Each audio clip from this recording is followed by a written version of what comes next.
Pour se présenter, donc moi il y a encore 4 ans j'étais directrice pédagogique d'une école de commerce. Hervé est à la retraite, donc nous avons décidé quand il a été à la retraite d'ouvrir cette maison d'hôtes. Nous avons cherché pendant plus d'1 an et demi cette maison que nous avons trouvée il y a 5 ans. Et avec ce projet, on s'est dit, c'est notre maison, c'est notre projet.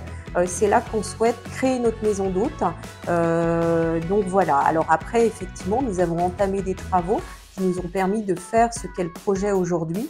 Mais nous avons eu un vrai coup de cœur en arrivant dans cette maison. Les chambres d'hôtes, on est au-delà de on est vraiment sur une mission d'accueil très importante. On est vraiment avec une proximité avec nos clients. Ils sont demandeurs ou pas demandeurs, à nous de nous adapter par rapport aux différents clients qui viennent sur nos hébergements. Mais en général, ils sont demandeurs de gens qui vivent à l'année, qui peuvent leur apporter des conseils sur les lieux de restauration, les lieux de visite, les balades. Hervé, à cette occasion, fait des propres visites vélo, etc. Qu'il propose aux clients. Je dirais qu'en rigolant, il teste tous les restaurants de l'île pour pouvoir questionner, pour pouvoir conseiller nos clients. Donc voilà, c'est ça. Et en fait, on se dit, le but, c'est d'être le plus au courant possible de ce qui se passe sur l'île. Ah oui, c'est tout à fait émouvant, même moi qui suis un petit peu en dehors, a priori, puisque c'est quand même Isabelle la responsable. Je vois bien des fois quand c'est moi qui livre les petits déjeuners ou quand les gens s'en vont, on voit le bonheur qu'on leur a apporté. Et en fait, ça nous fait un bien extraordinaire. En fait, je crois qu'on ne peut pas parler de clients. En fait, c'est une entreprise, évidemment, mais je crois qu'on parle d'hôtes qu'on reçoit et qu'on accueille. Et je pense que ça, c'est quelque chose de très fort.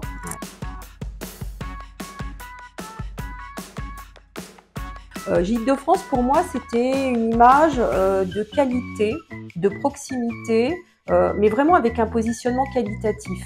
Et au-delà de ça, il faut se dire que cela nous apporte beaucoup de clients, alors qu'effectivement, au départ, on pensait que ça serait plus une simple labellisation et pas forcément une augmentation des réservations sur nos hébergements. Ça n'est pas le cas, c'est une augmentation des réservations sur les hébergements. Et nos clients, s'ils viennent via Gîtes de France, savent qu'ils vont avoir un hébergement qui répond aux épis, qui répond aux attentes. Et on a vraiment des clients Gîtes de France. Je crois que c'est l'accueil des clients, c'est la relation qu'on peut avoir avec nos clients. Au-delà d'une relation commerciale, alors je ne parlerai pas d'une relation amicale, mais une relation de proximité qui se crée avec nos clients. Ah oui, complètement. C'est ce que je disais. Ça m'a même surpris, puisque moi je pensais qu'on offrait un service, très bien, les gens venaient, et puis après, ça c'est terminé. Non, pas du tout, c'est pas du tout comme ça.